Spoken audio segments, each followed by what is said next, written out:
Bonsoir à tous et à toutes. Écoutez, je suis très heureux de nouveau de vous retrouver cette semaine. On va traiter un sujet qui se trouve dans la paracha de Noach. On va essayer. Vous savez que on essaye, mais en fait, on sait pertinemment que l'actualité est étroitement liée à la paracha. Et on va essayer ensemble de réfléchir, vous voyez, à travers la paracha de Noach, du comportement de Noach, de l'attitude des gens qui ont vécu à l'époque de Noach. Qu'est-ce qui a pu expliquer qu'Hachem ait pu détruire cette planète Terre, c'est-à-dire tout ce qu'il a composé, et de remettre en cause tout ce qu'il avait créé, en fait, au détriment de tout ce que les êtres humains qui étaient sur Terre ont détruit, à travers leur comportement, leur attitude, leur pensée. Alors, on va commencer par le départ. Alors, on nous dit, les Toldot Noach. Voici les descendants de Noach. On nous parle des descendants de Noach, mais sans nous parler de Noach. Et on nous dit que Noach, c'était un ish sadique, c'était un homme juste, Tamim. Tamim, ça veut dire qu'il était, bon, traduit entier, mais Tamim, en fait, quand dans la parashat Shoftim, on nous dit Tamim tiyeh im Hashem Elokecha, soit Tamim, soit entier tam avec Hashem, ça veut dire qu'on ne doit pas essayer de savoir ce qui va se passer demain. C'est-à-dire que on a confiance en Dieu, que tout ce qui nous arrive, que ça nous fasse plaisir, pas plaisir, ou que ce soit agréable, moins agréable, heureux, moins heureux, en fait tout a été pensé, réfléchi. Et donc je n'ai pas besoin d'essayer d'éviter de ce que je vais vivre demain, de ce que je vais entreprendre de faire demain. J'ai des entreprises évidentes et je sais que ça ne sera pas forcément facile, je ne sais pas ce qui va m'arriver, je suis victime de ce qui peut m'arriver dans ma vie, mais je ne sais pas, je n'essaye pas de savoir pour éviter tout ce que je dois vivre si ça ne me plaît pas. Pas forcément pire. D'aller voir des cartes anciennes, d'aller voir des tamim, ça veut dire qu'on ne doit pas être, comme dit Rachid, choker batidot, c'est-à-dire d'aller rechercher, analyser de quoi va être fait notre avenir. Parce que ça va nous plaire, pas nous plaire, on va essayer d'éviter, mais en fait le problème c'est que on n'accepte pas que tout ce qu'on doit traverser dans la vie est nécessaire. Pour le présent, c'est-à-dire que ça peut nous bonifier, ça peut corriger certaines choses, ça peut nous permettre d'être d'autres personnes, autant que pour l'avenir, parce que ce qu'on vit au présent va sûrement nous servir plus tard. Or, si j'évite de vivre ce qu'Hachem a décidé pour moi, quelque part, j'évite d'être la personne qu'Hachem aspire à ce que je devienne, et qui est le mieux pour moi. Des fois ça me fait plaisir, des fois ça me fait moins plaisir. Ouais. Et donc j'ai confiance en Dieu. Cette confiance, c'est de savoir que tout ce qui m'arrive a un sens. Et donc j'ai pas à m'inquiéter. Même si ça me plaît pas forcément, parce que souvent les gens vont essayer de se rassurer, on allait voir des petites sorcières, des cartes anciennes, ou bien pour se rassurer. En fait, je n'ai pas d'autre assurance que de savoir que tout ce qui m'arrive a un sens. Et donc c'est ça Tamim. Il était Tamim. On nous dit qu'il était Tamim, ça veut dire qu'il n'essayait pas de savoir ce qu'allait se passer pour lui dans les années à venir, ou dans les semaines, ou les mois à venir. Bédorotav dans sa génération. Et Elohim est à l'heure Noach, et on nous dit que Noach, il était tzaddik, c'était un homme juste. Ouais, quand on dit juste, ça veut dire le tzedek en hébreu, c'est la justice, c'est une balance. Pourquoi la justice est une balance? Parce que d'être juste, c'est de savoir faire des choix. Et dans votre cerveau, il y a comme une balance, une balance qui est là, et tout va dépendre des ingrédients que vous mettez sur les plateaux de la balance. Combien pèse ce que vous avez décidé de faire, ou vous avez pensé faire. Ouais, et c'est le poids du côté de la balance qui va pencher le plus, qui va vous permettre de faire ses choix. C'est ça, la vie est faite de choix, mais les choix c'est une balance en fait sur laquelle on a mis des intérêts, des poids, des peurs, de tout ce que vous voulez mettre, et c'est ça qui va vous permettre et qui va établir vos choix de demain. D'accord? Donc il est tzaddik, donc c'est un avantage, un inconvénient. L'avantage, c'est qu'on est juste. Mais la justice, c'est une intransigeance. Ça veut dire qu'on n'est pas forcément dans la perspective d'envisager la pitié, d'envisager d'autres sentiments. Oui. Et donc on est dans la... Et donc on est dans la perspective d'être droit, d'être entier, d'être cohérent avec soi-même. Oui. Et cette justice, en fait, elle est juste, c'est vrai, mais des fois, elle peut porter défaut dans la mesure où on est intransigeant. On n'a pas pitié. On va pas forcément prier pour ces gens-là. On va les juger et quand ils sont condamnables, on les condamnera sans arrière-pensée. Vous comprenez? Et l'avantage, évidemment, c'est d'être entier avec soi-même, d'être en bonne compréhension, avec du bon sens, avec des valeurs qu'on se réserve de vivre, parce qu'on sent que ce sont des valeurs qui sont authentiques, donc on est tzaddik. Donc c'est ces deux formes-là qui sont intéressantes. Vayoled Noach Sheshet Banim, donc il a eu 3 enfants, et Shem et Cham et Yafet. Vatishachet Haaretz. Et là on dit que la terre était corrompue d'Ifnei Elohim devant Hachem. Vatimale Haaretz Hamas, et la terre était pleine de Hamas, était remplie de Hamas. Maintenant, Vayar Elohim, et donc Hachem a vu, et Haaretz. Veine Nishrata, et on nous dit qu'elle était corrompue. Qui ishrit kol basar et darkol haaretz, parce qu'elle avait corrompu toute chair, sa façon d'être sur la terre. Alors, quand vous savez qu'on a l'habitude de réfléchir sur le texte, ouais. Et donc, qu'est-ce que nous dit la Torah? La Torah dit Vatishachet haaretz. Haaretz, c'est la terre, c'est la planète Terre. Pourquoi nous dire que c'est la terre qui est corrompue et pas les êtres humains qui composent la terre qui sont corrompus? C'est étonnant. La Torah dit la terre était corrompue. C'est pas la terre qui est corrompue. C'est les hommes, les êtres humains qui vivent sur la terre, les hommes et les femmes qui vivent sur la terre qui sont, oui, corrompus. Et quelle corruption? De quoi il s'agit? Vatishachet. Une ashrata, une destruction. Qu'est-ce qui détruit, en fait, cette planète? Alors Rachid nous explique que Chachamim nous disent que ce qui détruit la terre, c'est l'idolâtrie. La première chose, c'est de se couper de la source de notre vie qui est Hachem. Celui qui fait tourner la planète, c'est Hachem. Celui qui a fait exister ce monde, c'est Hachem. Celui qui nous a permis d'être sur Terre, c'est Hachem. Celui qui nous permet d'avoir un projet d'avenir, c'est Hachem. Donc se couper d'Hachem, c'est se couper du courant qui nous permet d'alimenter l'existence de ce que vous voyez autour de vous. La deuxième chose, c'est Gilou Yarayot. Gilou Yarayot, c'est l'adultère. L'adultère. Ça, c'est des éléments qui sont destructeurs du Olam. Allez comprendre pourquoi l'adultère c'est tellement grave. Troisième chose, Hamas. Rachid nous dit que le Hamas, c'est le vol. Et ça a été ce qui a finalisé la décision d'Hachem de détruire le monde. Ça veut dire soit on se coupe d'Hachem, soit on prend la femme de son voisin, soit on va lui prendre sa subsistance, ou on va le tuer, c'est un peu pareil. Donc le crime. Donc les trois avérotes qui sont mentionnés ici, les 3 fautes qui sont mentionnées là, ce sont des éléments qui vont être à l'origine de la destruction du monde. Quel est le point commun entre les 3 éléments? De se passer d'Hachem, de prendre la femme de l'autre, ou bien de lui prendre ses moyens, toute la subsistance qu'il a. C'est de croire que le monde est fait pour soi. Vous avez compris? Donc je vais me passer d'Hachem, je vais lui prendre sa femme, et je vais lui prendre son argent. Ça va? Le monde est fait pour moi. Et ça, c'est un problème de savoir comment on peut partager sa vie avec les autres pour faire vivre autour de soi et non pas croire que les autres existent dans l'intérêt de soi. Ça veut dire que derrière, il y a une philosophie de pensée qui va articuler ce qu'Hachem avait au départ établi dans la création du monde. Qu'est-ce qu'il avait établi au départ de la création du monde? Chachamim d'expliquer, les sages de la Torah nous dire que le monde a été créé par le chesed. Olam chesed ibane. Le monde a été créé par le chesed. Fabriqué à partir du chesed, de la bonté. Le monde a été... Alors, ça ne veut pas seulement nous dire que Dieu était bon quand il a créé le monde, c'est de dire que le système dans lequel nous vivons est un système de partage. La bonté, c'est un système de partage. Si tu partages ta vie, le monde continuera à vivre. Si tu penses que le monde est fait pour toi, et que tu n'es pas capable de partager, de prendre sur toi, de partager ta vie avec quelqu'un, ou de partager ton temps avec les autres, de ton intelligence, de partager ton argent, de faire vivre autour de toi, alors le monde n'a pas raison d'être. Ça veut dire qu'Hachem, quand il crée le monde, on est un peu à son image, c'est-à-dire capable de comprendre qu'on n'a pas forcément à gagner, parce qu'on va pas forcément, Hachem n'a rien à gagner de créer la création du monde, de créer le monde et les êtres vivants qui vivent, mais que dans l'intérêt de ceux qui doivent vivre. Comme si Hachem était au service de ce qui devait vivre. Et nous, on devrait s'inspirer de ça. C'est ça le monde du chesed. C'est-à-dire que le système dans lequel le monde doit exister, et à l'inverse, il va s'autodétruire, c'est de croire que le monde est un monde de partage. Il faut partager. Et vous avez vu que de tout temps, quand on a pensé qu'à soi, ouais, on n'est pas pressé par les gens. Lorsqu'il y a eu des dictatures qui ont été établies dans le monde, il y a eu des révolutions. Oui, parce que le monde n'est pas fait pour que certaines personnes exploitent ce qui existe au détriment de ceux qui doivent subir cette souffrance de ce qu'on leur impose. Et ça, ce système-là, c'est un système qui est destructeur.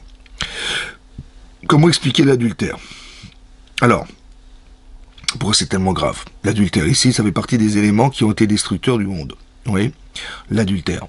Alors, il faut savoir qu'il y a une Gemara. Une Gemara dans Baba Metzia Daf Nun-Tret. La Gemara de Baba Metzia, dans le traité de Baba Metzia Daf Nun-Tret, la Mishnah dit là-bas hein, qu'il y a 3 personnes qui descendent en enfer, mais qui ne remontent pas.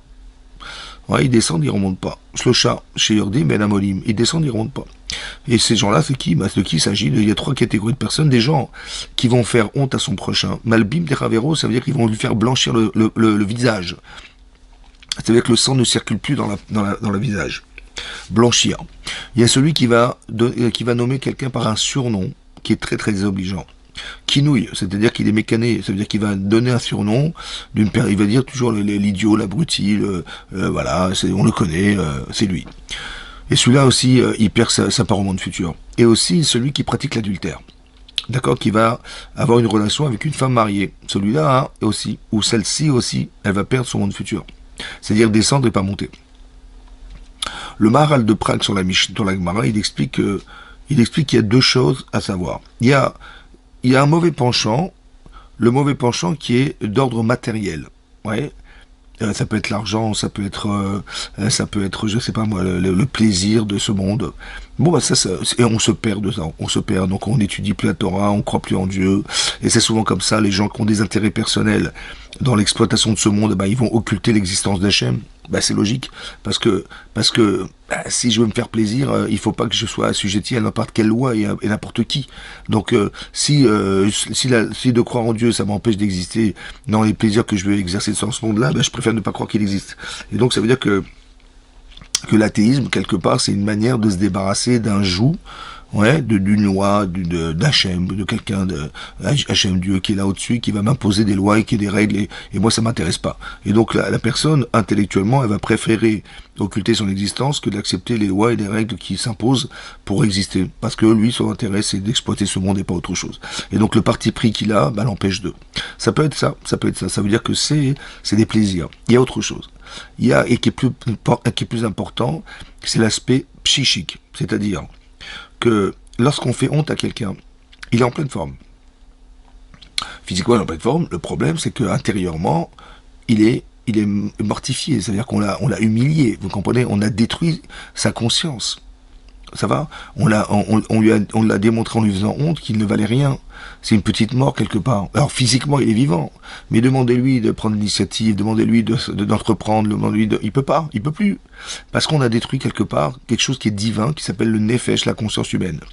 C'est-à-dire qu'entre le corps et la neshama, entre l'âme et le corps, bah, il y a ce qu'on appelle la conscience, et c'est ça qui est le plus important. C'est de nourrir notre conscience en fait. Vous voyez, c'est celle qui va nous permettre de faire des choix. C'est la conscience qu'on a qui nous permet de faire des choix. Cette conscience est inconscient également qui joue, qui a évidemment des conséquences énormes dans la faculté qu'on a d'absorber la réalité, de l'accepter ou de la refuser.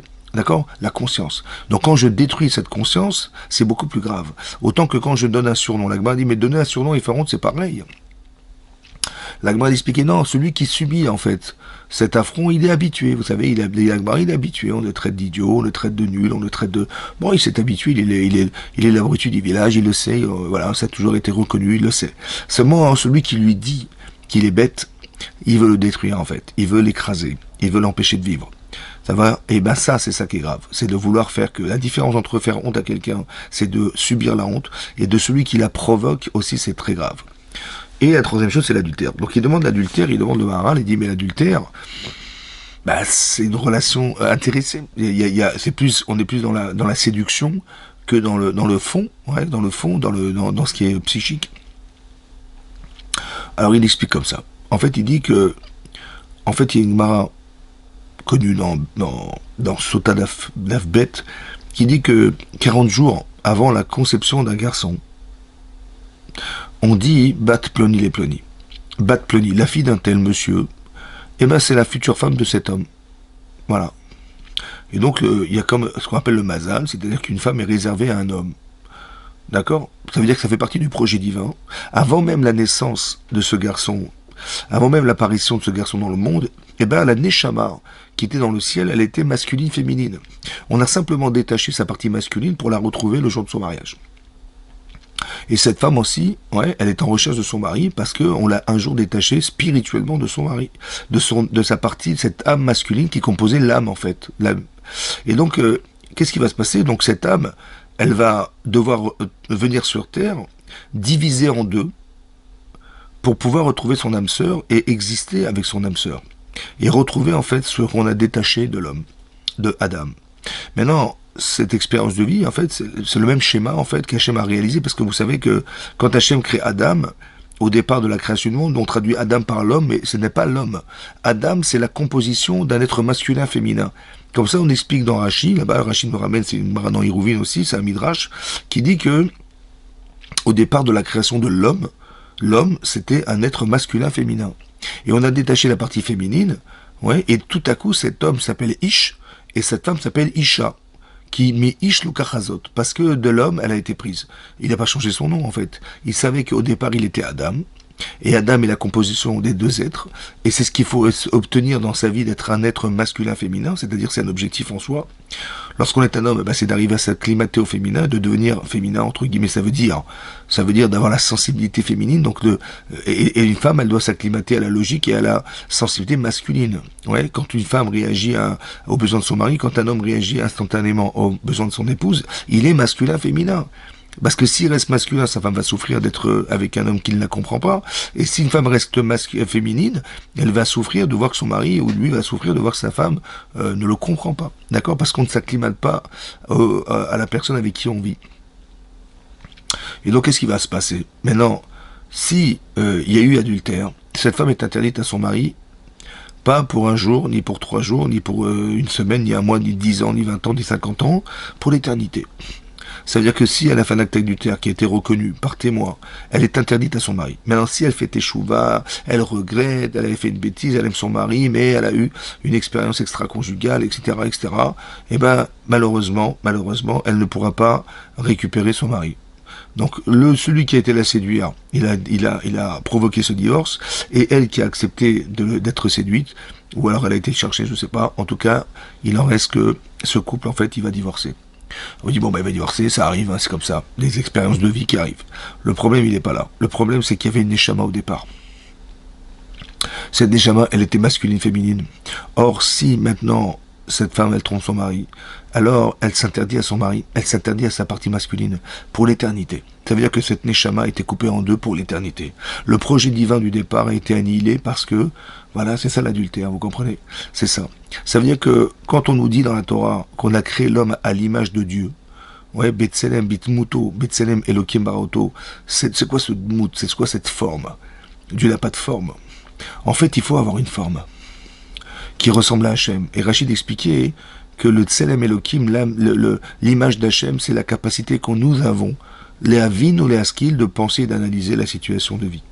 Quand vous réfléchissez, quand vous analysez, alors vous êtes un être qui a une soura, qui a une forme. Ça veut dire, autrement dit, ça veut dire qu'on a tous des besoins corporels, on a tous des pulsions corporelles. Mais qui est-ce qui dirige? Est-ce que c'est le cerveau qui oriente le corps, ou c'est le corps qui dit à son cerveau, écoute, exécute ce que je pense, ce que j'ai envie? Vous avez compris? Donc, d'avoir une soura, d'avoir une forme, comme Hachem a une forme, la forme, c'est pas qu'il a une forme physique, c'est que sa forme, c'est la capacité mentale qu'il a de se contrôler, d'analyser une situation et de contrôler une situation. Il n'est pas subordonné à quoi que ce soit dans sa vie qui va faire qu'il va déraper dans son existence. Et c'est pareil.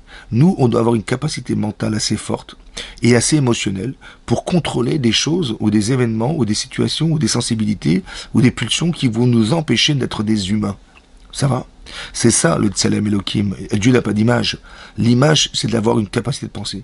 Or ici, on voit que si quelqu'un il pratique la Vodazara, si quelqu'un il pratique la zoophilie, si quelqu'un il pratique l'adultère, si quelqu'un il pratique, comment vous dire, il vole, c'est un voleur, ouais, il perd cette soura, il perd cette forme. Pourquoi il perd cette forme? Parce qu'il y a un grand principe dans la Torah que vous connaissez tous, qui est une règle fondamentale, c'est tu aimeras ton prochain comme toi-même, d'aimer comme soi-même.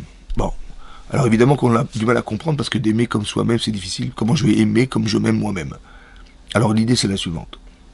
Tu sais ce que tu aimes. Et tu sais ce que tu n'aimes pas. Maintenant, quand tu te comportes mal avec quelqu'un d'autre, tu dois te dire, est-ce que j'aurais aimé qu'on se comporte comme ça avec moi? Et tout à coup, tu te rends compte que non. Comment tu parles aux gens, comment tu penses les choses, comment tu agis vis-à-vis d'autrui, vis-à-vis de toi-même.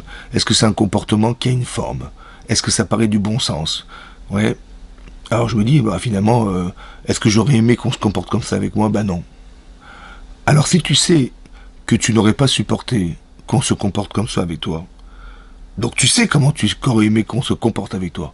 Bah oui, je sais, j'aurais préféré qu'on reconnaisse ce que je suis, on accepte mes carences, qu'on soit qu'on ait plus d'empathie vis-à-vis de moi-même, qu'on puisse me montrer, de montrer que j'ai eu tort et m'expliquer ce que j'aurais dû faire. Voilà ce que j'aurais aimé. Bah, c'est exactement ce que tu vas faire. Tu vas faire comme tu aurais aimé qu'on te fasse. Tu vas faire comme tu aurais aimé qu'on te dise. Tu vas aimer, comment vous dire, tu vas aimer ce que tu aurais aimé qu'on pense pour toi. Exactement comme toi-même. Vous avez compris? Ben ça, c'est le sechel, c'est l'intelligence, c'est la capacité d'analyse, de réflexion. Ça fait partie des klalim, des règles de la Torah, ça. Ça, c'est d'avoir une forme. Mais dès l'instant où tu penses que le monde est fait pour toi, ouais, que tu vas prendre de l'argent des autres, que tu vas penser que c'est pas grave, il va pas subsister, mais c'est pas grave. On va lui prendre sa femme, mais c'est pas grave. On va se passer de Dieu, c'est pas grave. Mais c'est que tu n'as pas de forme. Et ça, s'il n'y a pas de forme, alors on va être touché par quelque chose qui n'a pas de forme. Ouais, parce que l'eau n'a pas de forme. Lorsque vous mettez de l'eau sur une table, elle est biforme, elle n'a pas de forme. Elle épouse une forme. Quand vous mettez dans un verre, elle épouse la forme du verre, mais en elle-même, elle n'a pas de forme. Un arbre a une forme, une feuille a une forme, une fleur a une forme, mais l'eau n'a pas de forme. Alors on va être noyé par quelque chose qui n'a pas de forme, comme ça explique le Maharal de Prague. Ça veut dire qu'on est dans une logique implacable de la manière dont on a de penser le monde, alors on est touché par des gens, ou bien on est touché par des éléments qui sont à la mesure de ce que nous sommes. L'eau n'a pas de forme. Alors Hachem va déclencher le déluge. Maintenant la question, c'est comme ça. Il y a marqué la terre était corrompue. Mais c'est pas la terre qui est corrompue, c'est les hommes et les femmes qui sont corrompus. On dit la terre était pleine de vols, mais elle n'est pas pleine de vols, elle est pleine de voleurs. On a l'impression que les mots sont pas justes dans la Torah. Ishrid Kolbassar était corrompu toute chair. Mais non, parle-moi des êtres humains. On n'est pas de la viande. C'est quoi la chair? Alors Rachid expliquait, la chair c'est les animaux. Les animaux. Ça veut dire que même les animaux, comment il faut traduire le texte, que même les animaux étaient corrompus. C'est-à-dire que les animaux, ils allaient s'accoupler avec des animaux qui n'étaient pas de leur sorte, comme ça dit Rachi. Ça veut dire que vous allez voir un cheval qui est avec une guenon, vous allez voir, je sais pas moi, une girafe avec un sanglier, je sais pas, des choses incompréhensibles, incohérentes. Mais comment c'est possible, à votre avis, de comprendre qu'un animal il puisse s'accoupler avec un animal qui n'est pas de sa sorte? Ça n'existe pas, ça. On peut pas déprogrammer un animal. C'est quoi Kolbassar? En fait, tout est que chair, quoi. Tout n'est que chair. La relation à l'autre, c'est une relation de chair, de viande. Autant que les animaux, ils ont été déprogrammés. C'est-à-dire des animaux qui ont été capables de s'accoupler avec des animaux qui n'étaient pas de sa sorte. Comment c'est possible? Alors c'est possible. Pourquoi? Parce qu'il faut savoir une chose. Quand vous faites une mitzvah, ou quand on fait l'inverse, nous on croit que quand on fait une mitzvah, eh ben ça nous porte, voilà, ça nous porte chance, ça nous permet de nous connecter avec Akadosh Baruch Hu, ça nous permet d'avoir une conscience, ça nous permet de nourrir chez nous un besoin de mitzvah. C'est vrai, c'est vrai. Mais ce qu'il vous faut sachiez, c'est que, indépendamment de ce que vous recevez, vous déployez quelque chose. Comme si que la neshama que vous avez en vous, qui agit en fait à travers son corps, elle déploie quelque chose de spirituel. C'est vrai dans la mitzvah, et c'est vrai dans la Avera. C'est vrai dans la mitzvah et c'est vrai dans la Avera. Ça veut dire quoi, c'est vrai dans la mitzvah et dans la Avera? Ça veut dire que même la Avera, c'est pareil. Ça veut dire que, en fait, ce qui se passe ici, c'est quand on nous dit la terre était pleine, ça veut dire comme si qu'on avait rempli l'atmosphère, là, on avait rempli l'atmosphère d'un désir d'Avera. La zoophilie, la pédophilie, l'homosexualité, l'adultère, l'inceste, toutes ces choses-là, qui sont en fait des fautes en fait. En fait, la terre était remplie de cette influence-là. L'influence qui est créée par la Avera. Et Hachem, il a vu que ça remplissait le monde. Ça veut dire que on est arrivé à un seuil d'incapacité d'exister dans ce monde. Parce que vous soyez tzaddik ou rachat, Mais de toute façon, le tzaddik, il va être sous l'influence de l'atmosphère dans laquelle il vit, parce qu'il est entouré de gens qui provoquent chez lui le désir de faire une avéra. C'est tellement vrai que c'est l'atmosphère qui a été créée qui va pousser la personne à fauter sans qu'elle ait envie de le faire, parce qu'on la pousse à agir de cette manière, parce que l'atmosphère dans laquelle il respire ces avérotes-là, que même les animaux, ils se sont déprogrammés. C'est ça la preuve. En fait, ce que dit Rachi est une preuve, en fait, comment déprogrammer un animal, parce que sous l'influence de ce qui a été créé par les actes humains. C'est pas qu'on a habitué un animal à vivre comme ça. C'est pas qu'il a compris en voyant quelqu'un entrer dans une maison qu'il a été trompé la femme de l'autre. Non! C'est simplement parce que quand on fait une avéra, on crée une atmosphère particulière. Et cette atmosphère est, oui, une influence. Autrement dit, ça répond à une question, pourquoi Hachem il a détruit le monde? Pourquoi il a déclenché le déluge? Pourquoi le déluge? À quoi ça sert de nettoyer toute la terre avec de l'eau? À quoi ça sert de détruire tout ce qui avait été construit par Hachem au départ? Tout ce qui avait été créé a disparu. Quand Noach il est sorti de l'arche de Noé, on était dans la lune. Sur la lune, ça veut dire qu'il n'y avait plus rien, plus de végétation, plus rien. Ni herbes, ni arbres, ni fleurs, ni rien, ni fruits, plus rien, plus rien. Détruit. Tout devait disparaître. Pourquoi tout devait disparaître? Parce que si Hachem avait laissé vivre les tzadikim, ils étaient 8, et que toute l'humanité avait disparu, ceux qui seraient restés, ils auraient été sous l'influence de ce qui existe, de ce qu'avaient fait les autres, et ils seraient aussi tombés dans un piège. Alors Hachem, il était obligé de nettoyer cette atmosphère. Et donc il a fait comment? Il l'a nettoyé avec de l'eau. Comme une femme, elle se trempe au mikvé, elle s'immerge dans l'eau. Alors elle nettoie en fait, entre guillemets, toute l'impureté qui est en elle pour retrouver son mari. Et c'est pareil, il y a une renaissance du monde. La renaissance du monde, c'est de noyer cette terre en fait, de la tremper dans la mikvé, de l'immerger dans l'eau. Un petit peu comme au départ de la création du monde, l'eau, la terre était immergée d'eau. Hachem, Ruach Elokim, et le souffle d'Hachem, Merachefet Aplamaim, est soufflé au-dessus de la mer. Ça veut dire qu'il n'y avait que de l'eau, quoi. Si vous aviez pris la photo, vous auriez vu qu'il n'y avait que de l'eau. Et c'est ça, en vérité, que déclenche le déluge. Le déluge, il va pleuvoir pendant 40 jours et 40 nuits. Mais pendant 5 mois, les sources souterraines vont inonder la terre. Jusqu'au sommet de toutes les montagnes. Vous imaginez la quantité d'eau qui est tombée là-dedans. Autant qu'elle a immergé la terre parce que il y avait de l'eau qui montait des sources souterraines. 5 mois, 150 jours, c'est énorme. Et c'est ça qui va se passer. Hachem, il va détruire tout ça. Détruire l'influence. Ça veut dire qu'on apprend ici un principe de base. C'est que quand on est dans une forme d'égoïsme, dans sa relation parentale, dans sa relation maritale, professionnelle, qu'on ne pense qu'à soi, on est des associés, mais des mauvais associés, ou des bons associés. C'est quoi d'être associé? Il y a deux façons de s'associer. Soit je m'associe, parce que je gagne de l'argent, mais si on était deux, j'en gagnerais plus. Alors je vais m'associer avec quelqu'un, mais pas dans l'intérêt de l'association. C'est pas dans l'intérêt de l'autre, c'est dans son propre intérêt personnel. Parce que je vais gagner beaucoup plus d'argent si on est deux que si je suis seul. Mais c'est pas l'autre qui m'intéresse, c'est moi qui m'intéresse. Et donc l'autre m'intéresse. C'est une association. Il y a une autre association. C'est de savoir qu'on a un projet commun. Il ne peut pas se faire seul. Alors je vais m'associer au projet. Dans l'intérêt, par exemple, dans un couple, quand tu te maries, tu dis, je vais me marier un jour. Ok, mais pourquoi faire? Je vais m'associer à un homme pour avoir des enfants, une famille. Je vais m'associer avec une femme pour avoir des enfants, une famille. Et pour composer ma vie d'homme ou ma vie de femme. Mais c'est dans ton intérêt que tu le fais. Parce que sans elle, tu peux pas avoir d'enfant. Sans lui, tu peux pas avoir d'enfant. Sans lui, tu peux pas avoir de foyer. Sans elle, tu peux pas avoir de foyer. C'est dans ton intérêt personnel que tu le fais. Est-ce que tu t'associes pour t'enrichir par la relation à l'autre? Ou bien non. En vérité, j'ai quelque chose à apporter dans notre couple. Donc je vais faire abstraction de moi dans l'intérêt du couple. Dans l'intérêt, je vais essayer de trouver chez moi quelque chose qui va combler mon épouse. Je vais essayer de trouver chez elle, elle va essayer de trouver chez elle quelque chose qui va combler son mari. Apporter quelque chose à l'autre. Oui, faire abstraction de soi pour l'association qui nous lie en fait. C'est ça la shoot-foot, c'est ça l'association. Et c'est pareil, ici, est-ce que j'ai intérêt à vivre avec l'autre pour l'autre? Non, non. Et ça, c'est toute la différence. Vous avez compris que, quelque part, on va se rendre compte que dans le monde, il existe des gens qui n'ont d'objectif que de profiter de ce qui existe. Ça soit sur le plan politique, sur le plan militaire, sur le plan économique. Ouais, on va intervenir que dans des situations où on a oui à gagner. Mais quand on n'a rien à gagner, bah on laisse mourir, c'est pas grave. On n'en parle même pas dans les médias. Oui, ou quand il y a des conflits, en fait, et qui dérangent sur le plan économique mondial, alors on va tout de suite intéresser.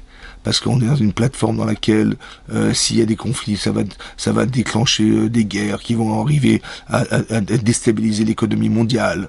Et donc c'est là qu'on intervient. Dès que c'est en dehors de ça, on n'est pas dans la relation humaine.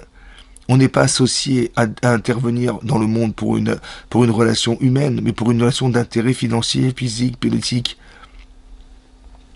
C'est ça, en fait, c'est ça. Et quelque part, il aurait fallu penser autre chose. Il aurait fallu penser un peu comme Hachem a demandé à Noach. Qu'est-ce qu'a demandé Noach? Il a dit, écoute, fabrique une arche.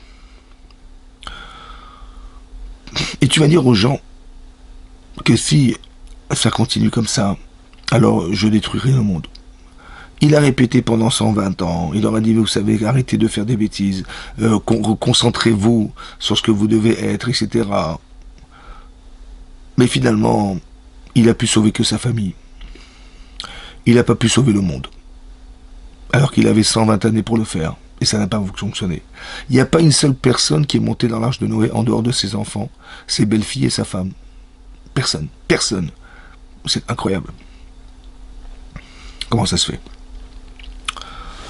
Quelle est la différence entre Noach et Abraham? Alors, j'ai trouvé un sforno qui explique à la fin de la paracha de Bereshit. C'est marqué là-bas que Hachem, il a regretté d'avoir créé le monde parce qu'il a dit que la pensée de l'homme, elle n'est que mal toute la journée. Toute la journée. Et donc, qu'est-ce qu'il a dit? Je vais détruire donc les êtres humains, les animaux sauvages, domestiques, les rampants. Et après qu'il ait regretté d'avoir créé le monde, il a dit Venoach matzachen bene Hachem. Et Noach a trouvé grâce aux yeux d'Hachem.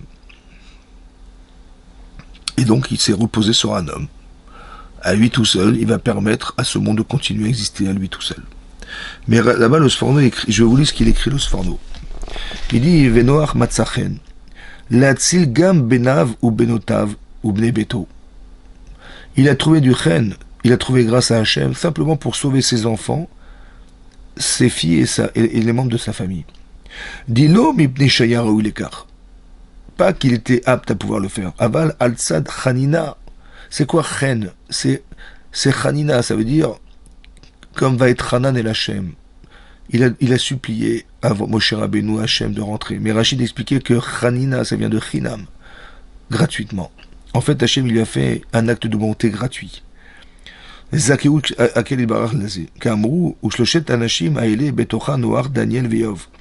On dit aussi à propos de Daniel, de Yov, de Job et de Noach, la même chose. En fait, ils pouvaient sauver que leurs filles et leurs garçons. Mais pourquoi ils n'ont pas pu sauver la génération? Pourquoi? Regardez ce que dit le Sforno. Ils n'ont pas enseigné au monde à reconnaître Hachem. Qu'Avraham, Moshe, Shmuel, Vezulatam. Comme Avraham Avinu, il a fait reconnaître Hachem dans le monde. Ou bien Shmuel, ou bien Moshe Rabbeinu. Vous voyez qu'Avraham Zal dit Ailam Velodani, etc. Bien que Noach, il ait fait des reproches à tous les gens qui faisaient des actes qui étaient désobligeants. Ouais, il y en a Amidinot. Il n'a pas dit aux gens, mais il faut vous rapprocher d'Hachem. Il faut lui ressembler. Il faut avoir des comportements qui ressemblent à ceux d'Hachem. Ouais, des comportements humains qui ressemblent à ceux d'Hachem. Il faut être Hanoun, Verachou, Merachapaim, Verafresed, Vemet. Afalpi, Shou, Ayat, Tzadik, Tamim, bien que lui-même, il était Tzadik. Beyoun, Baasé, il faisait très attention à ce qu'il faisait, à ce qu'il pensait. C'est vrai. Qui omnam Tzadik, Amashlim, Atzmo, Levad. Mais ce qu'il faisait, en vérité, c'est d'être un Tzadik pour lui-même. Et ça lui a permis de se sauver en vérité du déluge. Pour lui-même, parce qu'il méritait pour lui-même. Aval, Ishlim, Gam, Etzulato. Il a sauvé ses enfants, ses proches, sa femme. Ça lui a permis. Il dit comme ça. Aval, Amashlim, Gam, Etzulato. Pardon. Par contre, celui qui va compléter son prochain, c'est ça qui aurait permis à Noir de sauver sa génération. Qui basait Yesh Tikva, parce que par le fait d'avoir donné envie aux gens de se rapprocher d'Hachem et de faire Teshuvah, ça aurait permis à ces gens-là, Yesh Tikva, il y aurait l'espoir chez Zéro Bitchouva, qu'ils auraient pu faire Teshuvah. Ça veut dire, au lieu de leur dire aux gens, mais vous avez vu comment vous comportez, c'est honteux, tout ce que vous faites est sale et moche, mais pourquoi tu leur fais ces reproches-là? Plutôt que de leur faire des reproches et de leur rappeler ce qu'ils savent pas faire, il aurait été préférable de leur dire ce qu'ils devaient faire. Et là, ils auraient eu honte d'eux-mêmes. Et ils auraient pu regretter d'avoir été ces gens. Et là, ils se seraient rapprochés d'Hachem, ils auraient fait Teshuvah. Et donc, il aurait fallu leur apprendre, pas leur rappeler ce qu'ils sont de mal, en leur faisant des reproches, mais en leur apprenant à exister, à apprendre à se rapprocher d'Hachem, de savoir que, comme Abraham il a fait, qu'est-ce qu'il a fait Abraham? Il a fait du chesed. Il a invité des gens à manger chez lui, etc. Il a dit, mais c'était magnifique, c'était merveilleux, on a mangé, on s'est délecté de ce que tu nous as donné. J'ai dit, mais j'ai compris, mais remercie Hachem. J'ai comment, où Hachem, de quoi tu parles? Mais vous pensez bien que c'est pas venu par hasard. On est dans le désert, je me rappelle qu'on est dans le désert. Et vous avez tous les bienfaits que nous fait Hachem, nous donner des produits aussi délectueux. On aurait pu, jamais on aurait pu manger aussi bien si c'était Hachem qui avait créé tout ça. Et au fur et à mesure, il leur fait connaître Hachem, d'avoir de la reconnaissance, d'avoir, d'être reconnaissant vis-à-vis de ce que vous avez autour de vous, mais c'est pas venu par hasard. Et il commençait à les faire réfléchir et à leur faire reconnaître qu'Hachem existe. Et ça, c'est le travail de Avraham Avinu. Et donc, grâce à ça, il a pu sauver sa génération, Abraham. Parce qu'il a amené les gens à faire, comme il est marqué, que lui et sa femme, ils ont ramené des gens à la Torah. Asou Nefasho Becharan. Ils ont fait des Nefashot, c'est-à-dire qu'ils ont permis à des gens de faire Teshuvah. Ce qui n'a pas été le cas de Noach. Noach, il n'a pas demandé, il a pensé qu'en leur faisant des reproches, ils feraient Teshuvah. Ou bien au moins, ils arrêteraient de faire toutes les aberrations qu'ils faisaient. Mais c'est pas comme ça qu'on fait. C'est pour ça que ça peut expliquer pourquoi nous, qui descendons de Noach, bah oui, on descend de Noach, parce que Noach a eu un enfant qui s'appelait Shem, et Shem a eu Avraham, et Avraham a eu Yitzhak et Yaakov. C'est étonnant qu'on s'appelle pas des Bnei Noach, on est issus de Noach. Pourquoi on s'appelle des Béné Israël, des enfants de Yaakov Avinu? On n'est pas des enfants de Yaakov. Yaakov était le fils d'Yitzhak, Yitzhak est le fils d'Avraham, et Avraham était né de Shem, qui était le fils de Noach. On dit non, les nations s'appellent les enfants de Noach, mais nous on s'appelle les enfants de Yaakov Avinu. Pourquoi?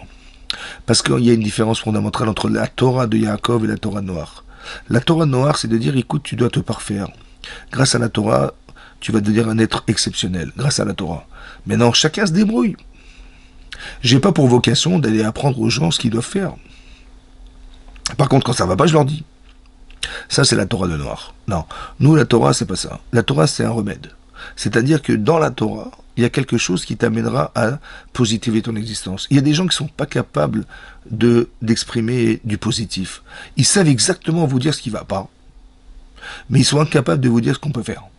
Ouais, il y a des gens qui vont dire à leurs enfants, mais comment tu te comportes, comment ça va pas, qu'est-ce que tu fais, comment tu penses, C'est horrible, mais c'est n'importe quoi ce que tu penses, c'est n'importe quoi ce que tu fais. Comment tu as pu croire que c'était... Bon, tu m'as très bien expliqué ce que je savais pas faire. Merci beaucoup. Mais par contre, j'aurais tellement aimé savoir ce que j'aurais pu faire. Ça tu peux pas faire, ça tu peux pas faire, ça tu peux pas faire. Et les gens, c'est une flopée d'interdictions, mais on sait plus ce qu'on peut faire. Mais j'aurais tellement aimé que tu m'expliques ce que je peux faire, ce que je peux être. Et ça me donne envie de changer. Parce que si je ne suis pas cette personne, ouais, eh ben j'aurais tellement aimé être l'autre. C'est comme il y a des professeurs, bah, ils enseignent. Bon, il y a des élèves qui ont des bonnes notes et des mauvaises notes. Bah, ceux qui ont des mauvaises notes, bah, on leur jette leur copie. Mais pourquoi ils jettent la copie? Pourquoi ils jettent parce que j'ai perdu mon temps à t'enseigner quelque chose et je vois que le résultat, malheureusement, il n'est pas là. Tu as eu 3 sur 20, ça va pas du tout. Donc je suis déçu, tiens, je jette la copie. Bon, en fait, mais tu enseignes pour qui? Tu enseignes pour qui? Pour toi ou pour les autres? Bah, ma vocation, c'est d'enseigner aux gens. Mais je vois que manifestement, il n'a rien compris, donc ça m'énerve. J'ai compris. Alors, tu sais ce que tu vas faire? Plutôt que de lui rappeler qu'il est nul, tu vas lui dire, écoute, si tu as eu 3 sur 20, c'est manifestement parce que tu n'as pas révisé. C'est parce que tu penses que l'école, c'est une classe de récréation. C'est parce que quand tu ne comprends pas, tu n'oses pas poser de questions. Parce que tu n'as pas été assidu. Parce que, etc., etc. Mais en fait, c'est tout ça qui t'a manqué. Alors, je vais t'expliquer que si tu es assidu, que si tu ne comprends pas, tu poses des questions, que si la matière ne t'intéresse pas, eh ben, il faut que je vais t'expliquer comment tu peux t'y intéresser, quel intérêt tu as d'apprendre. Je vais t'expliquer à quoi sert l'école, à quoi sert le professeur. Je vais t'expliquer que sans répétition, on peut pas retenir. Et toi, tu penses qu'une fois, on va retenir, et si tu retiens pas en une fois, c'est que tu es nul. Non, c'est faux, etc. Tes complexes familiaux, tes complexes intellectuels, etc. Pareil. Oui. Maintenant, Ça, il faut que tu arrives à comprendre tout ça. Et quand tu auras compris ça, tu verras que ta note va augmenter. Le professeur, c'est celui qui permet à la personne de se bonifier, d'être meilleur, pas de lui rappeler qu'il est nul. C'est ça qui est marqué ici, que Noach, en fait, il n'a pas sauvé sa génération, pas parce que le tzaddik, il sauve les gens comme ça gratuitement. Non, c'est que le tzaddik a pour vocation d'enseigner la vérité et de permettre d'inviter les gens à la retrouver. C'est pour ça que personne n'est rentré dans l'âge de Noé. Vous comprenez ce que ça veut dire? Ça veut dire que, en fait, c'est très intéressant de voir qu'on peut changer les gens, même les pires des gens. Vous avez vu que Abraham, on va lui annoncer qu'on va détruire Sédom. Bon, maintenant détruire Sédom, c'est des fous furieux. Ça veut dire que, comme c'est marqué dans la Mishnah, dans Pirkei Avot, c'est marqué là-bas, hein, que un tzaddik, il va vous dire, bah, ce qui est à toi est à toi, et ce qui est à moi est à toi. Je te donne ce que j'ai. Tzaddik, Prezak. Il y a des gens, le rachat c'est l'inverse. Ils disent ce qui est à toi est à moi, hein, et ce qui est à moi reste à moi. Bon, ça c'est un rachat, c'est un mécréant. Et celui qui pense, bah écoute, ce qui est à toi est à toi, et ce qui est à moi est à moi. Voilà, on n'échange rien, chacun garde ce qu'il a. Ça s'appelle une moyenne. Il est moyen. Il n'est pas rachat, et il n'est pas de tzaddik. Il est moyen. Mais il y en a qui ont dit que c'était Sédom. Pourquoi? Bah parce que si t'as, tant mieux, et si t'as pas, ne compte pas sur moi. Mais je vais mourir de faim. Eh ben écoute, c'est ton problème. Vous avez compris? Il n'y a pas de partage. C'est Sédom. Mais non, Sédom, c'était des gens horribles. C'était des gens qui interdisaient l'hospitalité. C'était des gens qui condamnaient à mort si vous faisiez l'hospitalité. Mais d'où c'est venu cette histoire? Bah parce qu'en fait, la Gemara expliquait que cette région du monde, qui est aujourd'hui la mer Morte, il y avait 5 villes qui composaient cette région. 5 villes. Et cet endroit était très très riche en or, en argent, en pierres précieuses. Et les gens, les habitants de cet endroit avaient très peur que des étrangers allaient rentrer chez eux, allaient piller toute leur richesse. Alors ils ont fermé les frontières. Personne ne pouvait rentrer. Et cette philosophie de pensée, de ne pas partager, de devoir garder, conserver à soi, ça a amené jusqu'à dire qu'on ne partage rien. Ça va? Donc ça veut dire que on rentre, pour ne pas sortir de l'idéologie qu'on a de penser qu'à soi, ouais, et qu'on veut entretenir les richesses qui sont à l'intérieur de notre territoire pour soi, alors on va interdire l'hospitalité, on va interdire tout ça. Et les gens, ils sont tombés dans une cruauté horrible. Laquelle? C'est quand on est invité chez eux, on leur demandait, tiens, voilà, j'aurais bien voulu dormir chez vous. Ils disent, il n'y a pas de problème. Vous mesurez combien? Je mesure 1m80. Alors on va donner un lit d'1m60. Mais pardon, mais pourquoi 1m60? Parce qu'on va vous mettre dans un lit d'1m60. Et le type, on le mettait dans les et on lui coupait les jambes pour l'adapter au lit d'1m60. Ou s'il était trop petit, il mesurait 1m60, on lui donnait un lit de 2 mètres. Et on l'écartelait, monsieur, pour arriver à ce qu'il rentre dans le lit. Donc on ne voulait pas d'hospitalité. Et la cruauté était à ce point-là. Et donc Hachem, il a vu que ça ne pouvait pas tenir. Donc qu'est-ce qu'il fait? Il dit, je vais m'adresser à Abraham. Je vais quand même pas cacher à Abraham que je vais détruire cette partie du monde. Voilà ce que dit Hachem. Mais en fait, c'était une invitation à prier. Ce que n'a pas fait Noach. Parce que Noach était tzaddik, il était juste. Il dit, moi je leur ai tout expliqué, j'ai fait tout ce qu'Hachem m'a demandé, je suis juste. Ah, ils n'ont pas écouté, ils n'ont pas fait, c'est leur problème. On a tout fait pour. Ça va, j'ai tout fait pour. Ça, c'est un tzaddik. Mais c'est le mauvais côté de tzaddik. Ça veut dire que quelque part, mais tu n'as pas d'empathie. C'est-à-dire qu'ils vont tous mourir. Ça va, tu te sens bien, ça va, mais qu'est-ce que je peux faire? Parce que la personne est enfermée par cette rigueur intellectuelle qui l'empêche de pouvoir se dire, mais plutôt que d'avoir pitié de toi, et pitié d'eux, tu dis, mais moi j'ai eu pitié de moi, j'ai fait la teva, j'ai fait ce que j'ai fait, mais maintenant je suis rentré dans l'âge, tant pis pour eux. Entre guillemets. Mais non, tu peux pas dire ça. Mais je sais pas comment faire. Je sais pas quoi faire. Je dis, oui, mais il aurait fallu enseigner la Torah. Il aurait fallu donner des valeurs. Et ça, quand tu donnes des valeurs aux gens, les gens sont gênés de voir qu'ils peuvent être meilleurs, et ils se sentent nuls, ou ils se sentent défaillants. Et ça permet de faire tes chouvas. Il faut être bien pour se sentir mal. Quelqu'un qui vous dit, mais comment tu te comportes, c'est honteux, il dit, je vois pas le problème. Mais pourquoi il voit pas le problème? Parce qu'il n'est pas assez bien pour se sentir mal de se comporter comme ça. Toi, tu sais que c'est pas bien, parce que tu sais ce qui est bien. Mais donc tu dis, mais ça se fait pas de faire ça, c'est pas bien, parce que je sais ce qui est bien. Mais lui, s'il le fait, c'est qu'il sait pas ce qui est bien. Tu dis, mais comment tu fais ça? Mais ça se fait pas. Comment tu parles à ta femme, comment tu parles à ton mari, comment tu parles à tes enfants, Tu dis, mais comment ça se fait il est bête ou quoi? Comment ça se fait qu'il fait une bêtise pareille? Parce qu'il sait pas ce qui est bien de faire. Donc il n'est pas dérangé de faire le contraire. Donc toi, tu lui enseignes, tu dois lui enseigner à être bien. Ça va? Tu dois enseigner à être bien. Et quand on apprend à être bon, eh ben on a honte d'être mal. Et si on a dérapé, eh ben on a honte de soi et on regrette et on fait teshuva. Mais c'est impossible de faire teshuva si on n'a pas des notions de bien. C'est impossible de faire teshuva. Il n'y a pas de repère. Donc c'est ça qu'il a manqué. Vous avez compris? Et donc Hachem, il s'adresse à Abraham. Il dit, je vais quand même pas lui cacher que je vais détruire Sédom. C'est une invitation à faire la prière. Et donc Abraham va s'adresser à Hachem. Il va dire, dites-moi, s'il y a 50 personnes dans les 5 villes, ça veut dire 10 par ville. Il dit, je pardonne. 50, 45, 40, 30, ça veut dire quoi? Ça veut dire que on va sauver 5 villes. Bon, ok, s'il y a 10 par ville, on les sauve. S'il y en a 5, s'il y a 40 personnes, c'est-à-dire on va sauver 4 sur 5, c'est bon. Si on va sauver 3 sur 5, c'est bon. Si on va sauver 2 sur 5, si on va sauver une seule sur 5, il dit c'est bon, je sauve. C'est quoi cette histoire de 5, de 10? C'est quoi cette histoire de 10 personnes par ville? En fait, Abraham, il a dit comme ça. Si j'ai 10 personnes avec moi, je change les mentalités. Changer les gens, c'est de leur apprendre à vivre autrement, à penser différemment. Il dit, mais comment tu as pensé que sous prétexte que tu as peur qu'on te pille ton pays, alors tu fais plus d'hospitalité? Ben, je te souhaite pas d'être pauvre, ça va? Parce que si t'es pauvre, tu meurs de faim, quoi. Ah oui, d'accord, tu as raison. Alors, quand tu vois ça, bah, tu dis, bah, si j'étais à ta place, qu'est-ce que j'aurais aimé qu'on fasse? Bah, j'aurais aimé qu'on m'aide. Mais c'est ce que tu vas faire. Tu vas faire aux autres comme tu aurais aimé qu'on te fasse. Là, t'es riche, bon, mais si t'étais pauvre, t'aurais bien aimé qu'on te soutienne, qu'on t'aide à supporter la difficulté d'être pauvre. Ouais, j'aurais aimé qu'on te trouve du travail, ouais, j'aurais aimé. Mais si t'aurais aimé, bah, vas-y, va lui trouver du travail, ne dis pas, ce que tu as, c'est ton mazal, je suis désolé, c'est comme ça, ne me demande rien. Non, la vie n'est pas faite pour vivre seule. La vie est faite pour être partagée. D'accord? Donc je suis pas là pour vivre, mais pour faire vivre. Parce que de faire vivre, c'est vivre. Et donc c'est ce qui va se passer en fait.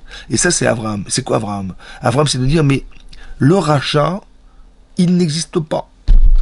On n'est pas né rachat. C'est que un rachat c'est quelqu'un qui pense mal. Donc si j'arrive à le changer, avec 10 personnes on change les gens. Dans la ville tu me trouves 10 personnes, des tzadikim, tu verras qu'on va changer la ville. Tu vas changer la ville. Ça va prendre 1 an, 2 ans, 10 ans, 15 ans, 20 ans, je sais rien. Peu importe, on va changer les mentalités. Mais laisse-moi une force d'influence sur les personnes. Combien il faut? Il faut 10. Il n'y avait pas 10. C'est pour ça que ce domaine a disparu. Mais ça veut dire qu'on a compris un système. Que quand tu vois, ne regarde pas les gens tels que tu les vois. Essaie de comprendre que derrière, il y a un tzaddik qui se cache. Ça, c'est la Torah d'Abraham. Ça, c'est la Torah d'Yitzhak. Ça, c'est la Torah d'Yaakov. C'est pour ça que nous, on n'est pas des blés noirs. On est des blés Israël. Parce que derrière ce que tu vois, tu dis pas, ben, j'ai fait ce que j'ai pu, et ben, ils n'ont pas écouté, ils sont morts, je suis désolé, c'est de leur faute. Non. Tu aurais pu faire quelque chose. Tu aurais pu leur apprendre à être meilleur. Tu aurais pu leur apprendre à avoir une force intérieure qui me fait dire, mais je peux pas rester comme ça. Et j'ai étudié chez un rav, j'ai étudié la Torah. La Torah, c'est un remède. La Torah est un remède. C'est quoi un remède? Ben, le remède, c'est pas que tu vas étudier la Torah et tout va changer dans ta vie. Non, tu vas étudier la Torah de ton problème. Et tu vas te rendre compte de la honte que c'est d'être un voleur. Et tu vas te rendre compte aussi de la force que tu aurais pu avoir. Parce que le voleur, il va jouir de ce qu'il a pris des autres. Mais c'est une jouissance corporelle. Mais quand tu vas perdre de l'argent pour les autres, et que tu vas voir que tu vas nourrir des pauvres avec ton propre argent, tu vas avoir une satisfaction, mais qui est spirituelle. Tu perds de l'argent. Tu perds de l'argent d'avoir des enfants, tu perds de l'argent de te marier, tu perds de l'argent, tu perds.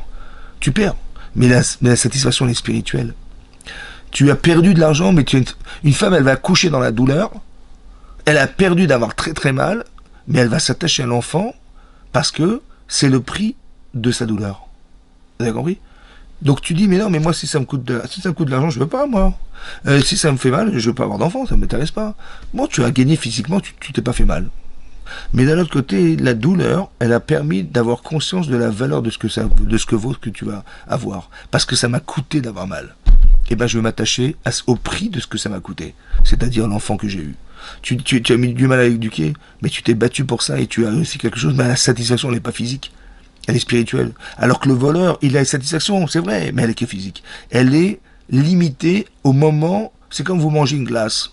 Ben, le plaisir, il est momentané. Mais il ne va pas durer toute l'éternité. Parce que quand vous avez plus faim, ben, vous n'avez plus envie de manger. D'accord? Alors que la satisfaction spirituelle, elle dure éternellement. Tout le temps. Ça dure tout le temps. C'est ça la différence. C'est ça qu'Hachem aurait voulu que ce soit. Mais c'est une façon de penser, ça. Donc l'autre, il croyait qu'il fallait s'enfermer dans des principes. Ouais. Et ce qu'on comprend pas aujourd'hui, c'est ça. En fait, le monde dans lequel nous vivons, il est sous influence, malheureusement. Ça veut dire que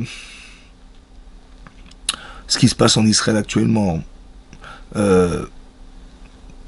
heureusement que les mentalités changent, mais c'est quand même étonnant que on se dise, c'est vrai, les pauvres Palestiniens, moi j'ai de la peine pour eux. Évidemment, tout le monde, personne ne voudrait se mettre à la place de ces gens-là.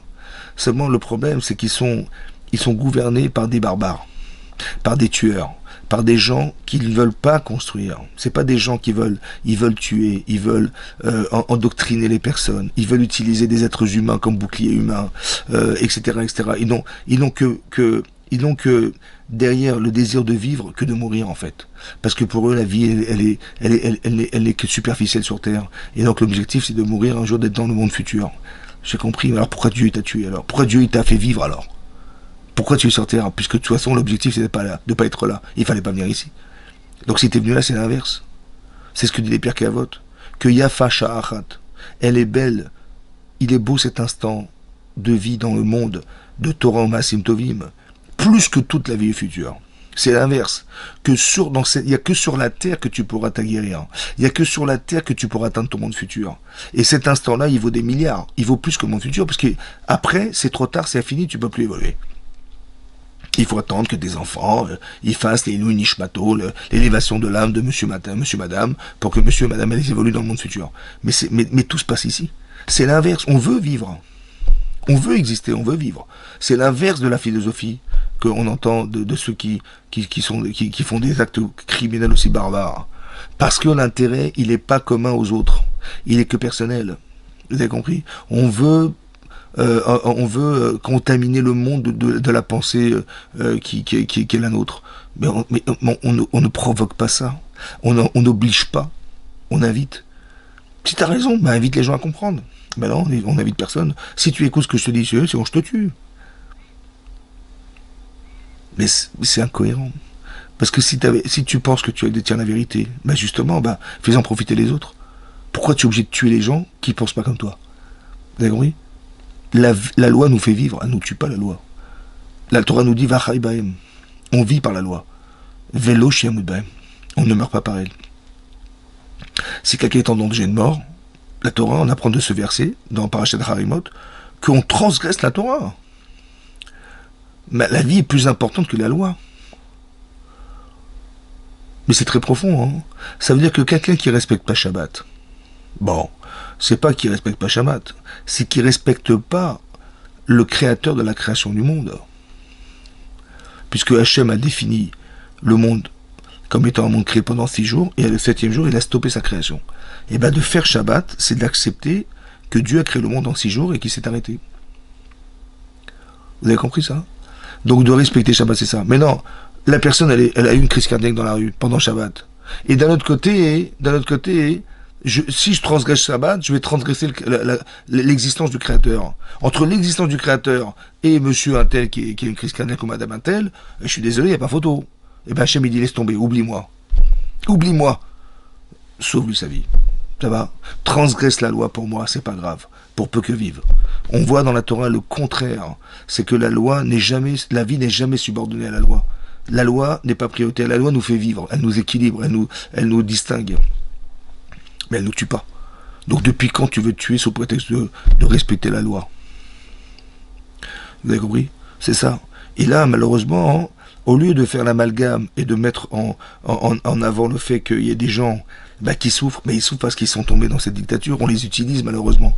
Donc de manifester pour les Palestiniens, mais je comprends, mais mais il valait mieux pas manifester contre le Hamas, en leur disant mais qu'est-ce qu'ils ont à faire ici? Moi je sais pas, si j'étais musulman moi personnellement, je dirais mais c'est des tueurs ces gens-là. Les gens disent mais non mais ça ne représente pas l'islam. Mais il n'y a pas de problème.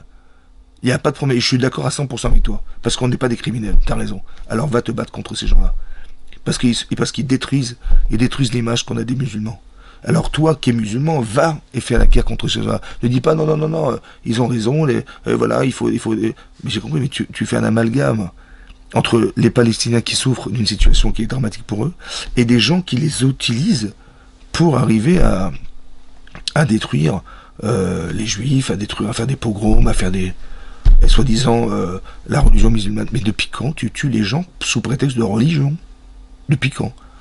La Torah, elle n'est pas dans cet esprit-là. Et jamais on doit tuer les gens sous prétexte que il n'est pas religieux. Mais rends-le religieux. Fais-lui apprécier la religion. Mais ne tue pas sous prétexte qu'il ne respecte pas la loi. Bien compris? Et bien c'est pareil. C'est-à-dire qu'on est dans une image où on pense que le monde est fait pour soi. On n'est pas associé aux autres. Il n'y a pas d'association, c'est pareil. Le monde est détruit parce qu'on n'était pas associé. On prend la femme de l'autre, on lui prend son argent, on se passe du bon Dieu, on se choisit son bon Dieu. Mais non, c'est pas ça. On doit s'associer. L'associer, c'est de dire, moi, je m'annihile pour que l'autre existe. Je suis même prêt à perdre de l'argent pour que l'autre vive. La tzedaka, elle sauve de la mort. La tzedaka, la charité sauve de la mort. Pourquoi elle sauve de la mort? Mais c'est logique. Parce que si la charité, si d'avoir de l'empathie vis-à-vis de celui qui n'a pas les moyens, ça fait vivre. Donc c'était quoi la mort? Ça répare la mort. Ben, ça veut dire que la mort, c'est l'égoïsme. La mort, c'est l'indifférence. C'est ça la mort. Quelqu'un qui est indifférent, vous avez compris? Il va lui prendre sa femme, il va lui prendre son argent, il dit je m'en fous du bon Dieu. En fait, il a pas de valeur. Il n'a pas de considération d'eux. Mais ce qu'on appelle la mort. La mort, c'est pas il va pas respirer, il va respirer, hein, mais il est mort, il est instamment vivant. Pourquoi? Parce que quelque part, il n'y a pas, autour de soi, rien n'existe. Autre que l'intérêt que j'ai de profiter des gens. Et celui qui me dérange, il y a un pauvre, il me dérange parce qu'il va me faire perdre de l'argent. Mais ça s'appelle la mort, ça. Ça veut dire que la tzedaka tatsil memavet, si la tzedaka, la charité sauve de la mort, ben, ça veut dire que, autrement dit, ça veut dire que le fait d'être conscient de la souffrance que vivent les autres et de la combler en leur donnant les moyens de vivre, c'est vivre. Donc le contraire, c'est la mort. C'est-à-dire l'indifférence, l'inconscience, le fait de ne pas tenir compte de la souffrance. Ça, c'est la mort. Comment tu peux ne pas souffrir de voir ce que tu vois? Vous avez compris? Et donc c'est ça la Torah. C'est ça qu'on voulait nous faire apprendre. C'est ça qu'on voulait nous enseigner. La différence, elle est là. Vous avez compris? Le monde a été détruit à cause de ça. Alors aujourd'hui, on doit se rappeler d'une chose. Hachem a dit, j'ai une alliance avec toi, Noir, et tous les animaux, et tous les êtres humains, et tous les animaux qui sont sur la terre. Je vais faire un arc-en-ciel. Et quand je verrai l'arc-en-ciel, je me rappellerai que j'aurais dû détruire le monde, mais je ne vais pas le détruire. Pourquoi l'arc-en-ciel? Pourquoi l'arc-en-ciel? On va voir un arc dans le ciel de couleurs différenciées. Il y a du jaune, il y a du vert, il y a du bleu, toutes les petites couleurs qui composent l'arc-en-ciel. Mais qu'est-ce que je dois voir dans l'arc-en-ciel? Alors ce que je dois voir, c'est que arrête de croire que le monde il est noir et blanc. Arrête de croire comme Noir que si tu es un tzaddik, tant mieux, si t'es un rachat, si t'es blanc c'est bon, si t'es noir ça va pas. Et donc je dis bon ben je te rappelle que t'es noir, hein, que ça va pas, hein, que les couleurs que tu utilises elles sont pas belles, que tu pollues les choses, que tu salis le monde, je te rappelle. Bon, mais je t'explique pas comment il faut être propre. Je te rappelle, donc le monde est noir et blanc. Non, il faut que tu te rappelles que le monde n'est pas noir et blanc, il est coloré. Il y a des différences. Il y a des différences, ouais, il y a des nuances. Accepte la différence. Le racisme, c'est de ne pas accepter la différence. Il faut qu'on soit blond, aux yeux bleus et blancs. Et sinon, si tu es handicapé, vous savez, les nazis, ils ont tué les handicapés. Quand vous allez à Yad Vashem, il y a un musée en Israël qui s'appelle Yad Vashem, vous allez retrouver des prothèses d'handicapés là-bas. Et je n'avais pas compris. J'ai demandé au guide, mais pourquoi il y a des prothèses? Il y a des bras en plastique, il y a des mains, il y a des pieds, des jambes. C'était quoi ces prothèses-là? Il m'a dit parce que les nazis, ils voulaient nous montrer qu'on s'est débarrassé de la saleté du monde. Alors ils ont tué les handicapés, ils ont tué les homosexuels, ils ont tué les gitans, ils ont tué les juifs, ils ont tué... Voilà. Il faut détruire la saleté du monde. On va nettoyer le monde. Vous avez compris ça? Mais depuis quand un handicapé doit mourir? Vous avez compris ça? Ça veut dire que le monde n'est pas noir et blanc. Il y a des nuances. Chacun doit comprendre que cet handicapé, il est diminué, mais il doit vivre. Chacun, il doit vivre dans ce qu'il est. Il est noir, il doit vivre, parce qu'il est, malgré tout, il est noir, il doit vivre. Il est jaune, il est vert, il doit vivre. Donc il faut t'enrichir de la différence, et pas te concentrer dans ce que tu crois être la référence. C'est ça, la guerre contre le racisme, c'est ça la guerre contre l'antisémitisme, contre toute déformation intellectuelle de la race ou à l'autre. Il faut enrichir ce monde. Regarde la nuance des couleurs. Regarde, si tu avais vu la différence entre chacun, eh ben tu aurais dit, je vais m'enrichir de la différence. On est tous différents. Alors pourquoi ne pas s'enrichir de nos différences, puisque de vouloir détruire nos différences? Vous avez compris? Ça, c'était à l'époque du déluge. Et on ne veut pas que se reproduise le déluge. Maintenant qu'on a reçu la Torah, on ne peut plus prétexter qu'on aura un déluge. Parce qu'on a la Torah. Parce qu'on a des valeurs. Parce qu'on a des choses à transmettre. Et c'est ça qu'on voudrait nous faire comprendre. C'est qu'il y a des choses à transmettre, des valeurs à transmettre au monde. Et ça, c'est les valeurs qu'on devrait développer autour de nous. La charité, le bon, le bien-être, le fait d'être heureux, le fait de vouloir être heureux. Être heureux, c'est tellement simple. Plutôt que de se faire la guerre et de s'entretuer. Juste pour de la terre. La terre. C'est-à-dire, est-ce que la valeur de la vie est pas plus importante que de la terre? Eh ben non, les gens, ils vont s'entretuer pour la terre, pour la religion. Ils vont s'entretuer, mais c'est stupide. Depuis quand tu imposes et tu tues les gens sous prétexte de religion? Ça n'a aucun sens. Donc si on était un peu plus cohérent, on pourrait changer le monde. Et c'est ça qu'on espère, Bézat Hachem. Si on n'est pas capable de le faire, ben, peut-être le Mashiach le fera, Bézat Hachem. Voilà. Que Hachem nous aide à se reconstruire, que ce monde il soit meilleur et que Bézat Hachem, les gens soient plus lucides et plus clairvoyants dans ce qui se passe. Merci beaucoup de m'avoir suivi. Je vous souhaite Shabbat Shalom à tous et à toutes. Merci beaucoup.